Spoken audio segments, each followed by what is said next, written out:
Neufeld.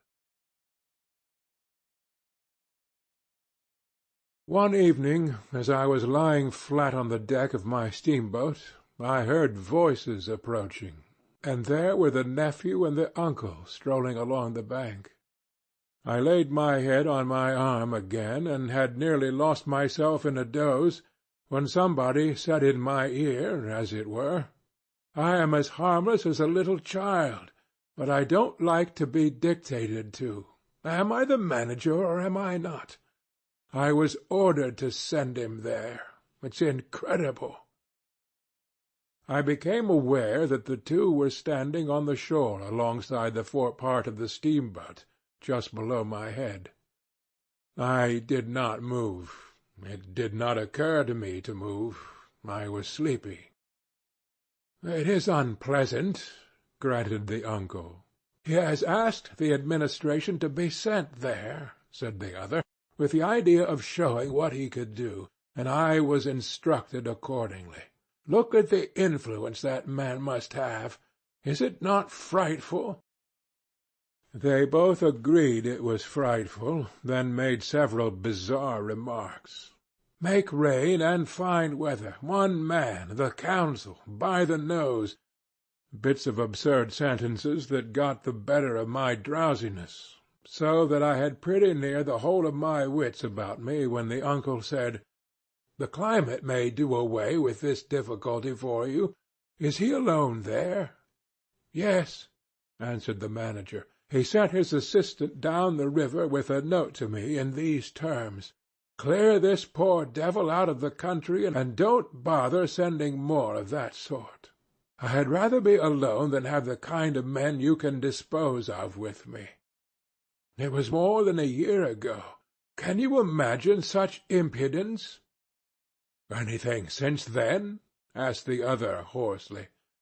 "Ivory," jerked the nephew. "Lots of it. Prime sort. Lots. Most annoying from him." "And with that?" questioned the heavy rumble.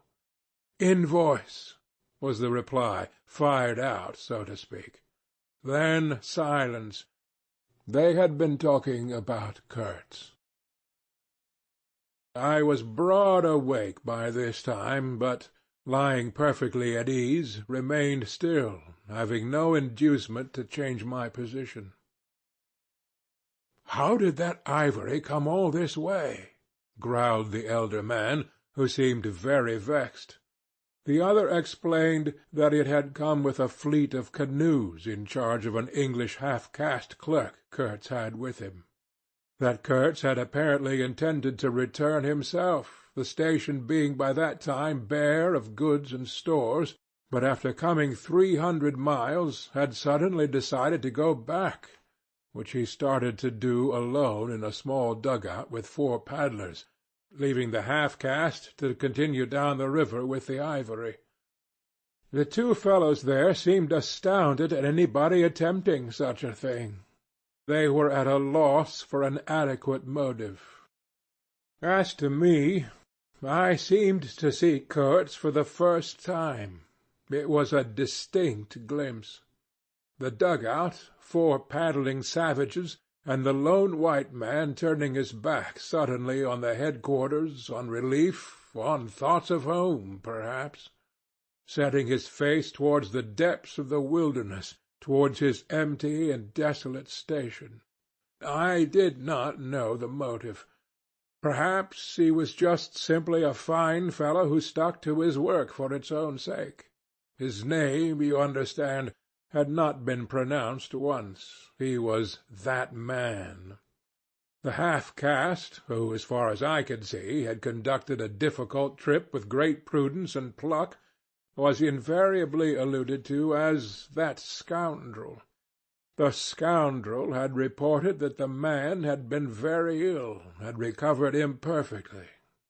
The 2 below me moved away then a few paces, and strolled back and forth at some little distance.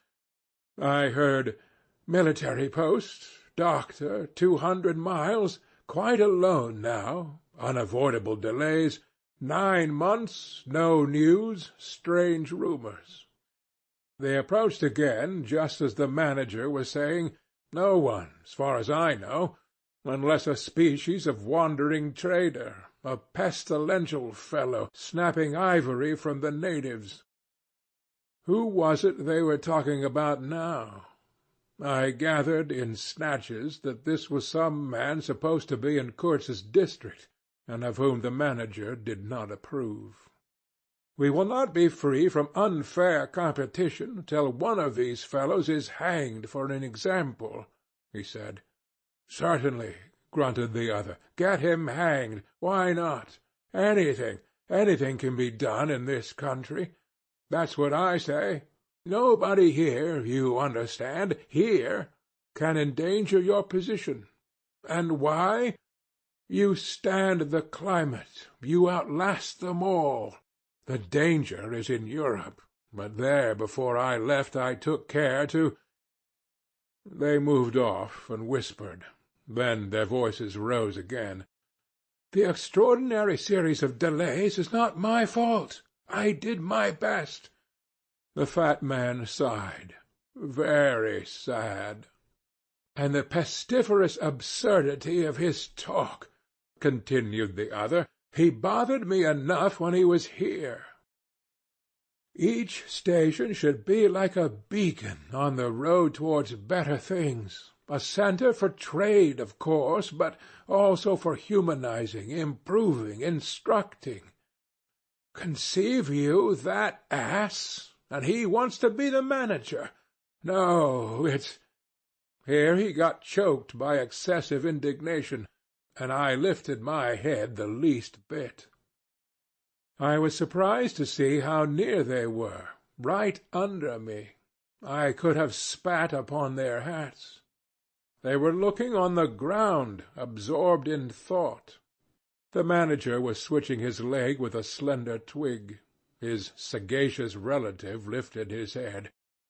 "You have been well since you came out this time?" he asked. The other gave a start. "Who? I? Oh, like a charm, like a charm. But the rest, oh, my goodness, all sick. They die so quick, too, that I haven't the time to send them out of the country. It's incredible." "Just so," grunted the uncle. "Ah, my boy, trust to this. I say, trust to this." I saw him extend his short flipper of an arm for a gesture that took in the forest, the creek, the mud, the river, seemed to beckon with a dishonouring flourish before the sunlit face of the land a treacherous appeal to the lurking death, to the hidden evil, to the profound darkness of its heart.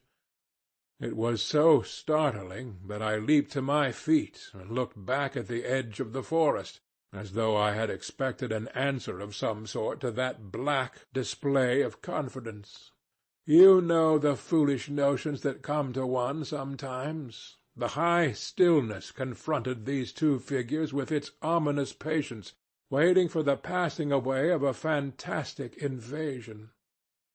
They swore aloud together, out of sheer fright, I believe, then, pretending not to know anything of my existence, turned back to the station. The sun was low, and leaning forward side by side, they seemed to be tugging painfully uphill their two ridiculous shadows of unequal length, that trailed behind them slowly over the tall grass without bending a single blade. In a few days the El Dorado expedition went into the patient wilderness that closed upon it as the sea closes over a diver. Long afterwards the news came that all the donkeys were dead. I know nothing as to the fate of the less valuable animals. They, no doubt, like the rest of us, found what they deserved. I did not inquire. I was then rather excited at the prospect of meeting Kurtz very soon.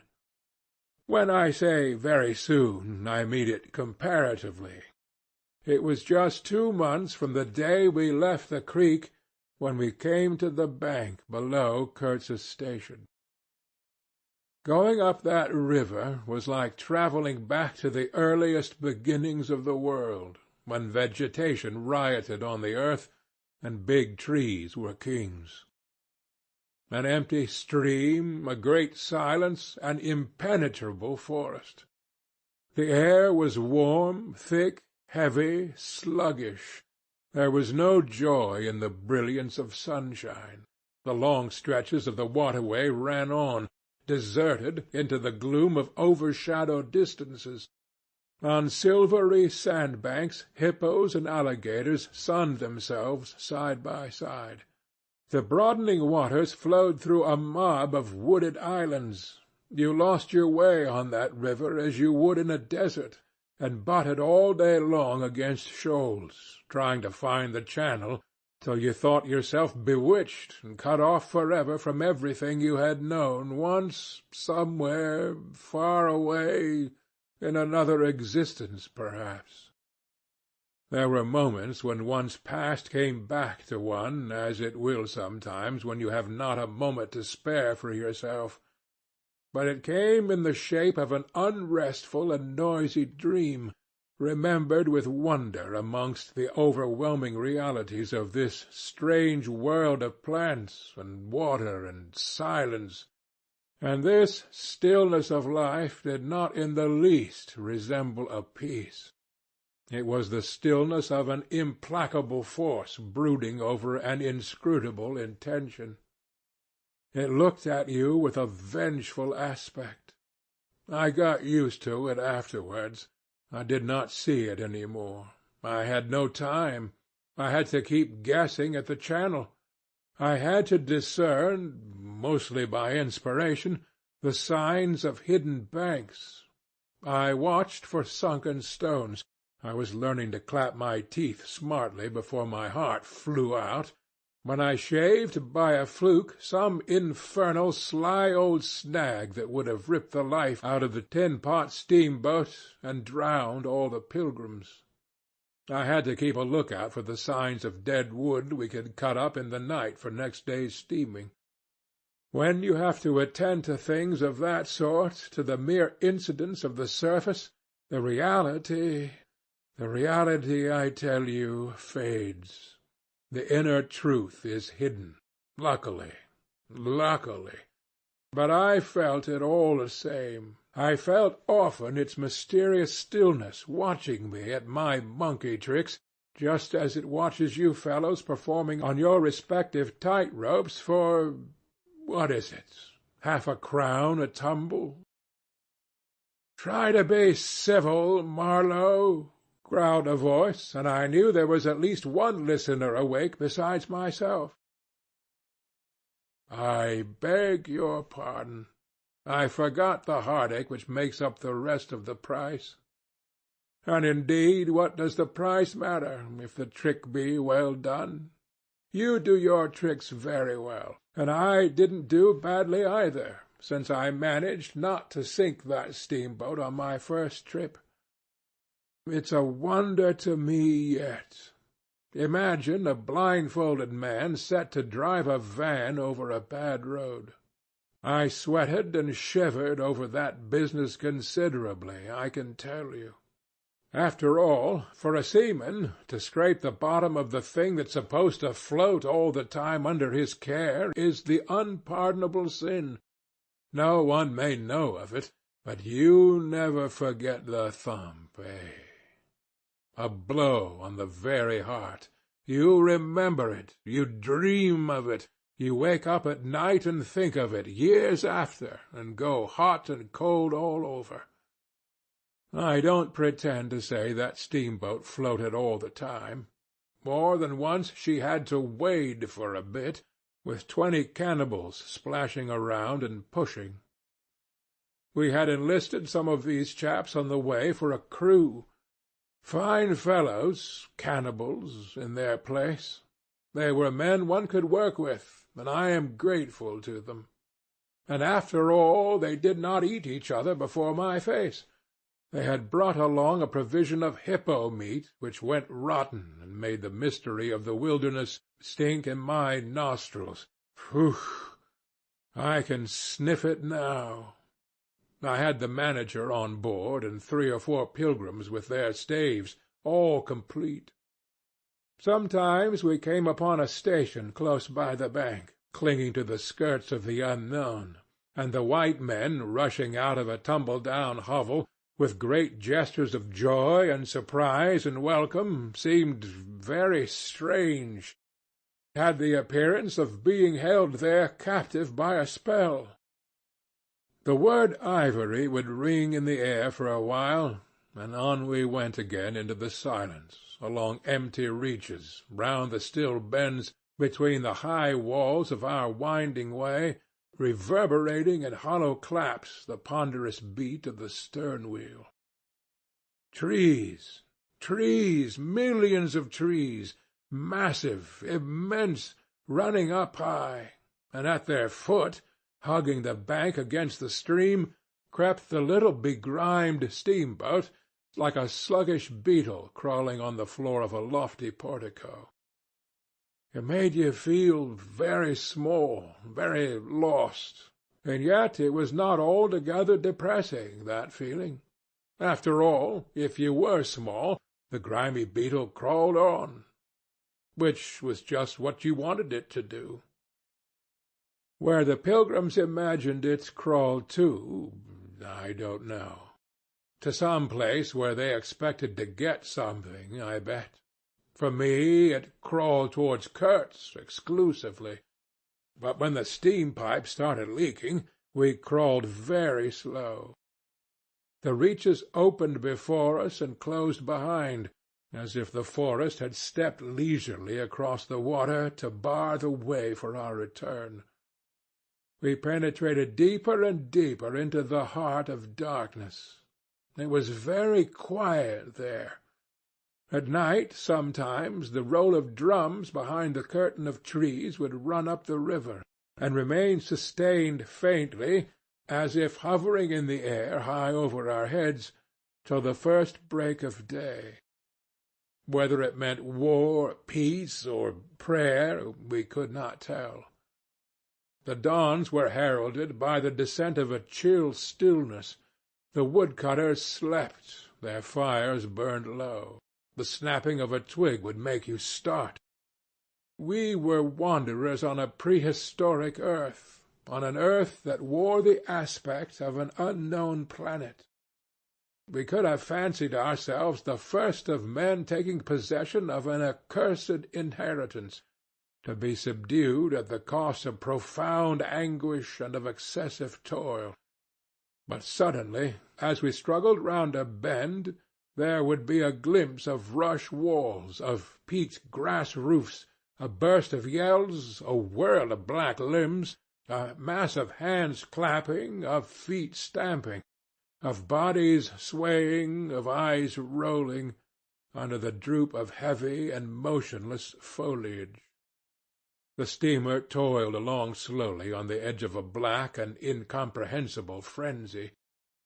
The prehistoric man was cursing us, praying to us, welcoming us, who could tell?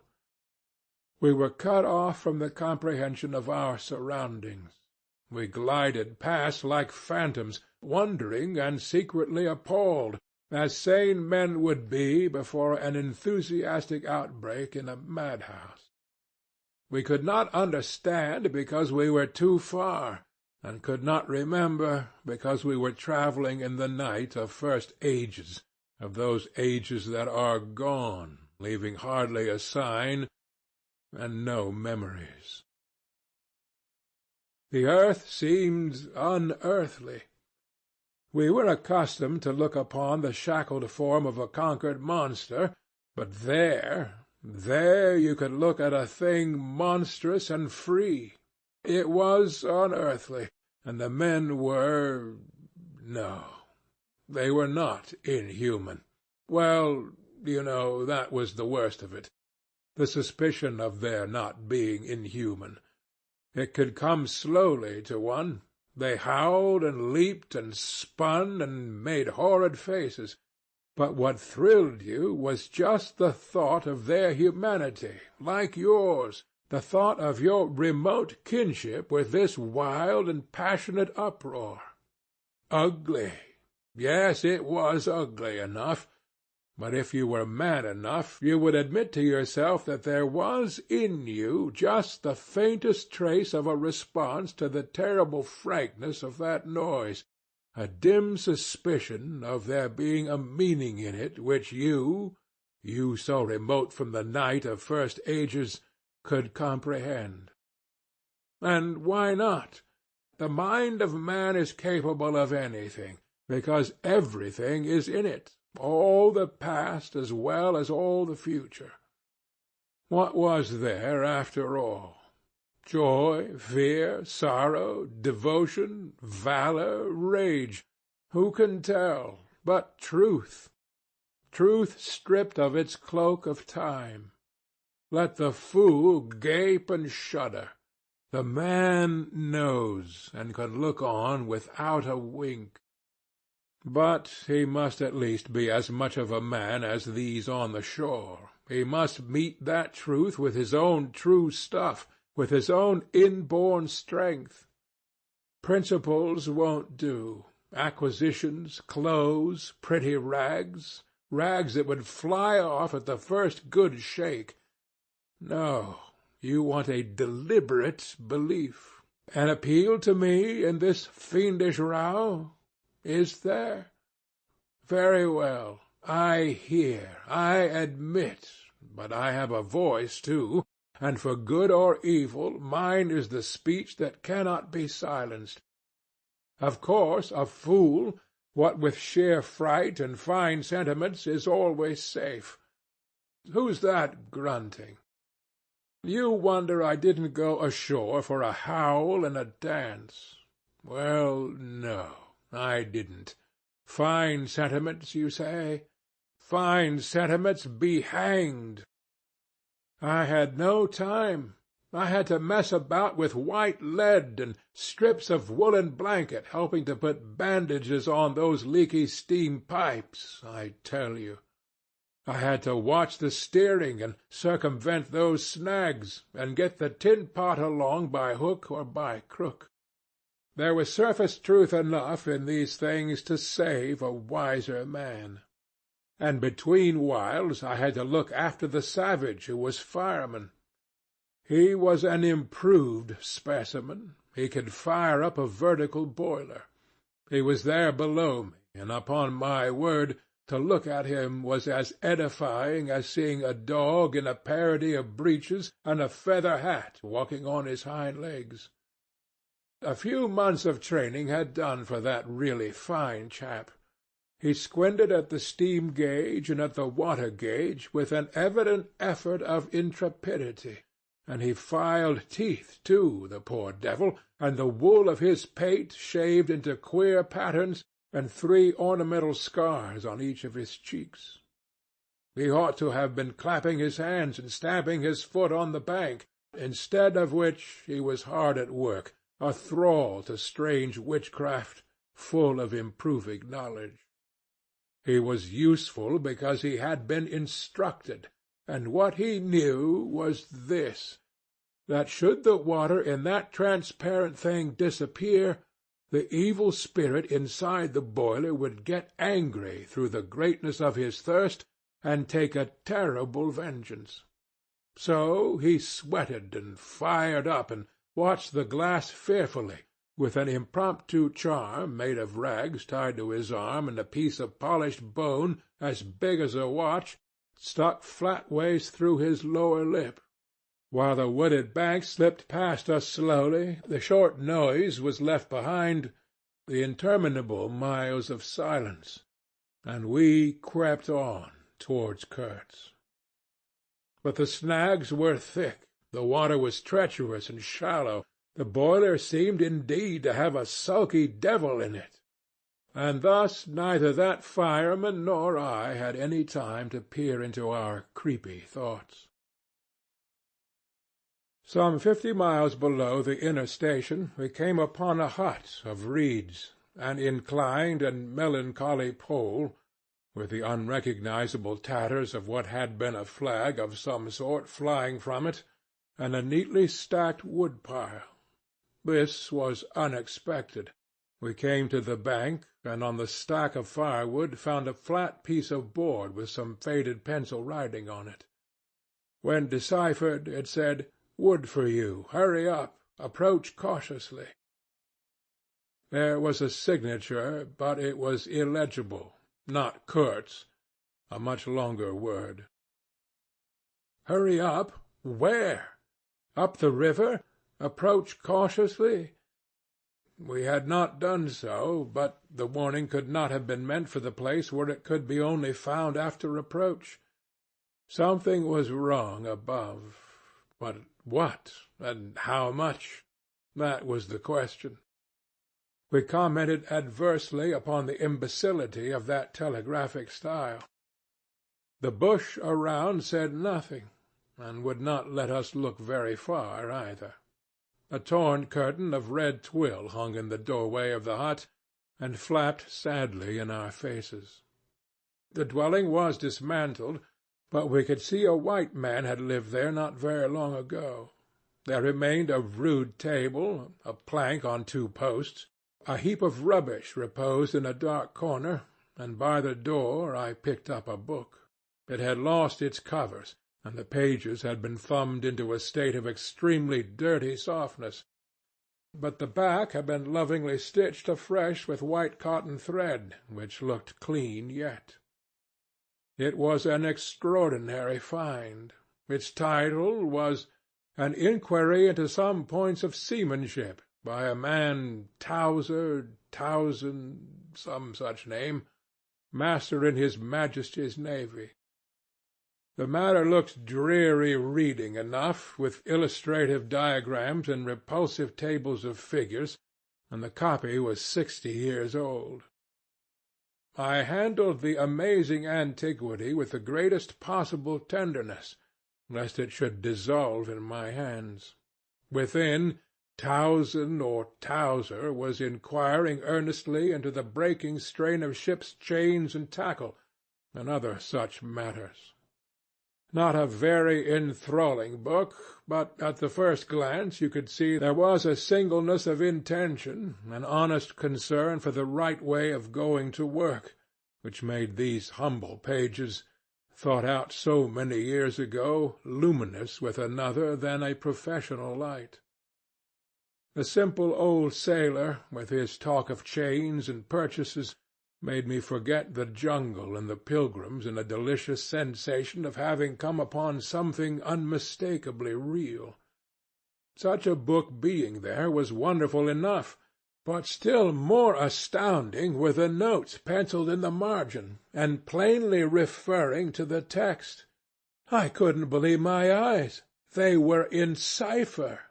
Yes, it looked like cipher. Fancy a man lugging with him a book of that description into this nowhere, and studying it, and making notes, in cipher at that. It was an extravagant mystery. I had been dimly aware for some time of a worrying noise, and when I lifted my eyes I saw the wood-pile was gone, and the manager, aided by all the pilgrims, was shouting at me from the riverside. I slipped the book into my pocket.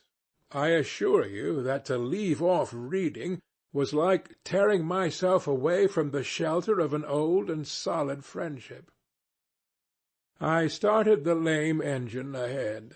"It must be this miserable trader, this intruder," exclaimed the manager, looking back malevolently at the place we had left. "He must be English," I said. "It will not save him from getting into trouble if he is not careful," muttered the manager darkly. I observed with assumed innocence that no man was safe from trouble in this world. The current was more rapid now. The steamer seemed at her last gasp. The stern wheel flopped languidly, and I caught myself listening on tiptoe for the next beat of the boat, for in sober truth I expected the wretched thing to give up every moment. It was like watching the last flickers of a life. But still we crawled. Sometimes I would pick out a tree a little way ahead to measure our progress towards Kurtz by, but I lost it invariably before we got abreast. To keep the eye so long on one thing was too much for human patience. The manager displayed a beautiful resignation. I fretted and fumed, and took to arguing with myself whether or no I would talk openly with Kurtz. But before I could come to any conclusion, it occurred to me that my speech or my silence, indeed any action of mine, would be a mere futility. What did it matter what any one knew or ignored? What did it matter who was manager? One gets sometimes such a flash of insight. The essentials of this affair lay deep under the surface, beyond my reach and beyond my power of meddling. Towards the evening of the second day we judged ourselves about 8 miles from Kurtz's station. I wanted to push on, but the manager looked grave, and told me the navigation up there was so dangerous that it would be advisable, the sun being very low already, to wait where we were till next morning. Moreover, he pointed out that if the warning to approach cautiously were to be followed, we must approach in daylight, not at dusk or in the dark. This was sensible enough. 8 miles meant nearly 3 hours of steaming for us, and I could also see suspicious ripples at the upper end of the reach. Nevertheless, I was annoyed beyond expression at the delay, and most unreasonably too, since one night more could not matter much after so many months. As we had plenty of wood, and caution was the word, I brought up in the middle of the stream. The reach was narrow, straight, with high sides like a railway cutting. The dusk came gliding into it long before the sun had set.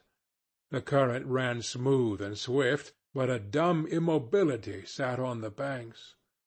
The living trees, lashed together by the creepers, and every living bush of the undergrowth, might have been changed into stone, even to the slenderest twig, to the lightest leaf. It was not sleep. It seemed unnatural, like a state of trance. Not the faintest sound of any kind could be heard. You looked on amazed, and began to suspect yourself of being deaf. Then the night came suddenly, and struck you blind as well. About 3 in the morning some large fish leaped, and the loud splash made me jump, as though a gun had been fired. When the sun rose there was a white fog, very warm and clammy, and more blinding than the night. It did not shift or drive. It was just there, standing all round you like something solid. At 8 or 9, perhaps, it lifted as a shutter lifts. We had a glimpse of the towering multitude of trees, of the immense matted jungle, with the blazing little ball of the sun hanging over it, all perfectly still, and then the white shutter came down again, smoothly, as if sliding in greased grooves. I ordered the chain, which we had begun to heave in, to be paid out again. Before it stopped running with a muffled rattle, a cry, a very loud cry, as of infinite desolation, soared slowly in the opaque air. It ceased. A complaining clamor, modulated in savage discords, filled our ears. The sheer unexpectedness of it made my hair stir under my cap. I don't know how it struck the others. To me it seemed as though the mist itself had screamed, so suddenly and apparently from all sides at once did this tumultuous and mournful uproar arise. It culminated in a harried outbreak of almost intolerably excessive shrieking, which stopped short, leaving us stiffened in a variety of silly attitudes, and obstinately listening to the nearly as appalling and excessive silence. "Good God! What is the meaning?" stammered at my elbow one of the pilgrims, a little fat man with sandy hair and red whiskers, who wore side-spring boots and pink pyjamas tucked into his socks. Two others remained open-mouthed a whole minute, then dashed into the little cabin to rush out incontinently and stand, darting scared glances, with Winchesters at ready in their hands. What we could see was just the steamer we were on, her outlines blurred as though she had been on the point of dissolving, and a misty strip of water, perhaps 2 feet broad, around her, and that was all. The rest of the world was nowhere, as far as our eyes and ears were concerned. Just nowhere. Gone, disappeared, swept off without leaving a whisper or a shadow behind. I went forward and ordered the chain to be hauled in short, so as to be ready to trip the anchor and move the steamboat at once if necessary.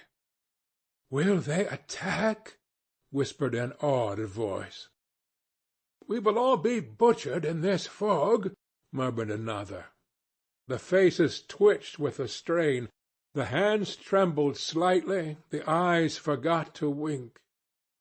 It was very curious to see the contrast of expressions of the white men and of the black fellows of our crew, who were as much strangers to that part of the river as we, though their homes were only 800 miles away. The whites, of course greatly discomposed, had besides a curious look of being painfully shocked by such an outrageous row. The others had an alert, naturally interested expression, but their faces were essentially quiet, even those of the one or two who grinned as they hauled out the chain. Several exchanged short grunting phrases, which seemed to settle the matter to their satisfaction. Their headman, a young broad-chested black, severely draped in dark blue fringed cloths, with fierce nostrils and his hair all done up artfully in oily ringlets, stood near me. "Aha!" I said, just for a good fellowship's sake. "Catch him!" he snapped, with a bloodshot widening of his eyes and a flash of sharp teeth. "Catch him! Give him to us!" "To you, eh?" I asked. "And what would you do with 'em?" "Eat 'em," he said curtly, and leaning his elbow on the rail, looked out into the fog in a dignified and profoundly pensive attitude. I would no doubt have been properly horrified, had it not occurred to me that he and his chaps must be very hungry, that they must have been growing increasingly hungry for at least this month past. They had been engaged for 6 months. I don't think a single one of them had any clear idea of time, as we at the end of countless ages have. They still belonged to the beginnings of time, had no inherited experience to teach them, as it were. And, of course, as long as there was a piece of paper written over in accordance with some farcical law or other made down the river, it didn't enter anybody's head to trouble how they would live. Certainly they had brought with them some rotten hippo meat, which couldn't have lasted very long anyway, even if the pilgrims hadn't, in the midst of a shocking hullabaloo, thrown a considerable quantity of it overboard. It looked like a high-handed proceeding, but it was really a case of legitimate self-defense. You can't breathe dead hippo waking, sleeping, and eating, and at the same time keep your precarious grip on existence. Besides that, they had given them every week 3 pieces of brass wire, each about 9 inches long, and the theory was they were to buy their provisions with that currency in riverside villages. You can see how that worked. There were either no villages, or the people were hostile, or the director, who like the rest of us fed out of tins, with an occasional old he-goat thrown in, didn't want to stop the steamer for some more or less recondite reason. So, unless they swallowed the wire itself, or made loops of it to snare the fishes with, I don't see what good their extravagant salary could be to them. I must say it was paid with a regularity worthy of a large and honourable tracking company. For the rest, the only thing to eat, though it didn't look eatable in the least, I saw in their possession were a few lumps of some stuff like half-cooked dough, of a dirty lavender colour, they kept wrapped in leaves, and now and then swallowed a piece of, but so small that it seemed done more for the looks of the thing than for any serious purpose of sustenance. Why, in the name of all the gnawing devils of hunger, they didn't go for us, they were 30 to 5, and have a good tuck-in for once, amazes me now when I think of it.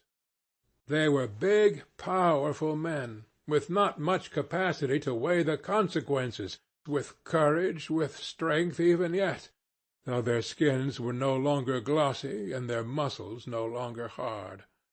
And I saw that something restraining, one of those human secrets that baffle probability, had come into play there.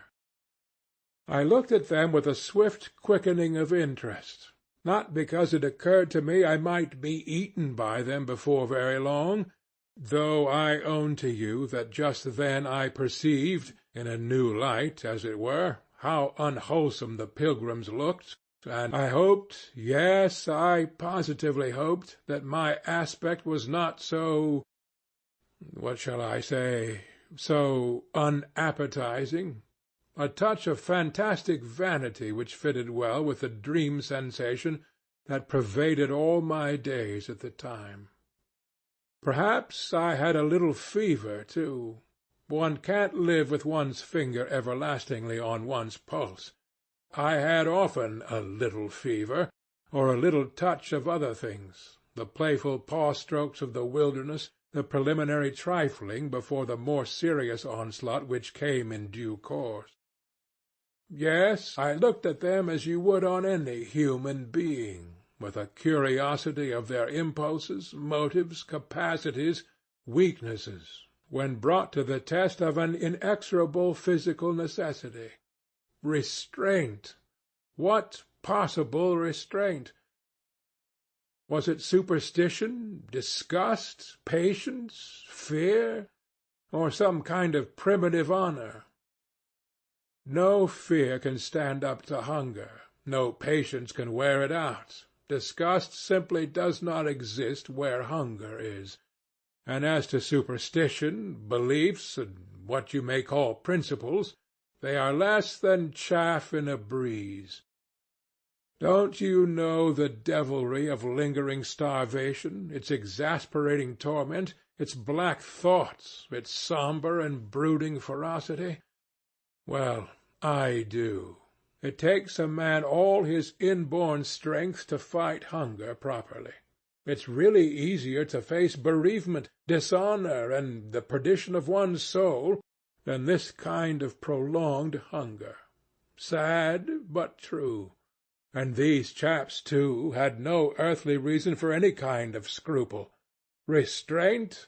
I would just as soon have expected restraint from a hyena prowling amongst the corpses of a battlefield. But there was the fact facing me, the fact dazzling to be seen, like the foam on the depths of a sea, like a ripple on the unfathomable enigma, a mystery greater, when I thought of it, than the curious, inexplicable note of desperate grief in this savage clamor that had swept by us on the river-bank, behind the blind whiteness of the fog. Two pilgrims were quarrelling in hurried whispers as to which bank. Left? No, no. How can you? Right, right, of course. It is very serious, said the manager's voice behind me. I would be desolated if anything should happen to Mr. Kurtz before we came up.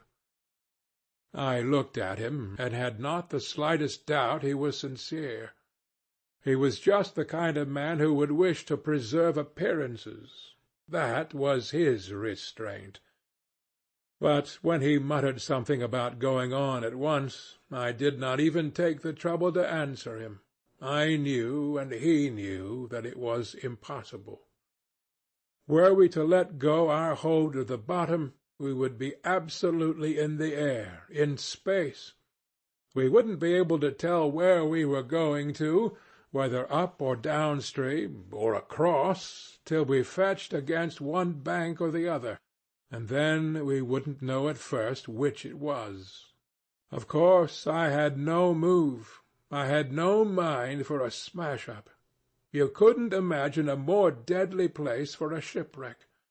Whether we drowned at once or not, we were sure to perish speedily in one way or another. "I authorize you to take all the risks," he said, after a short silence. "I refuse to take any," I said shortly, which was just the answer he expected, though its tone might have surprised him. "Well, I must defer to your judgment. You are captain," he said, with a marked civility. I turned my shoulder to him in a sign of my appreciation, and looked into the fog. How long would it last? It was the most hopeless lookout. The approach to this Kurtz grubbing for ivory in the wretched bush was beset by as many dangers as though he had been an enchanted princess sleeping in a fabulous castle. "Will they attack, do you think?" asked the manager in a confidential tone. I did not think they would attack, for several obvious reasons. The thick fog was one. If they left the bank in their canoes, they would get lost in it, as we would be if we attempted to move. Still, I had also judged the jungle of both banks quite impenetrable, and yet eyes were in it, eyes that had seen us. The riverside bushes were certainly very thick, but the undergrowth behind was evidently penetrable. However, during the short lift I had seen no canoes anywhere in the reach, certainly not abreast of the steamer. But what made the idea of attack inconceivable to me was the nature of the noise, of the cries we had heard. They had not the fierce character boding immediate hostile intention. Unexpected, wild, and violent as they had been, they had given me an irresistible impression of sorrow. The glimpse of the steamboats had, for some reason, filled those savages with unrestrained grief.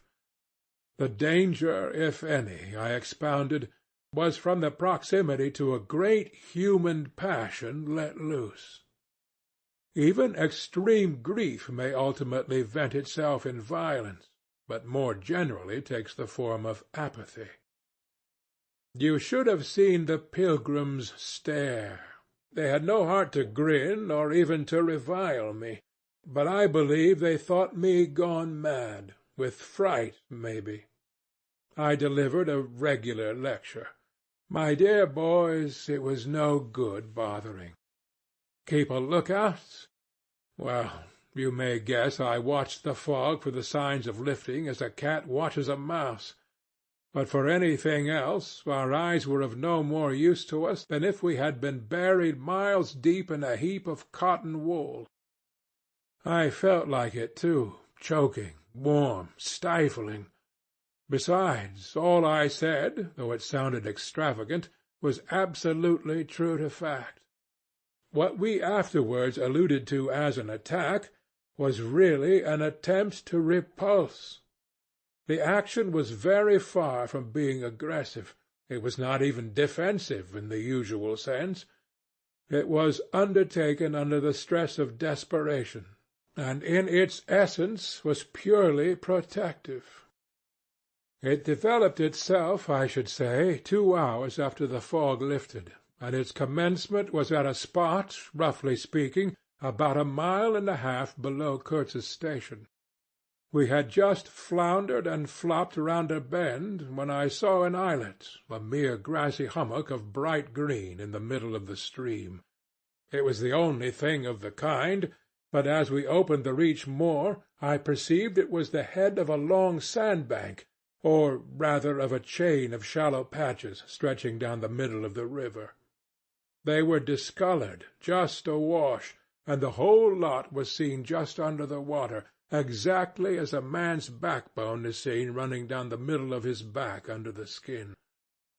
Now, as far as I did see, I could go to the right or to the left of this. I didn't know either channel, of course. The banks looked pretty well alike. The depth appeared the same. But as I had been informed the station was on the west side, I naturally headed for the western passage. End of Part 1 of Chapter 2.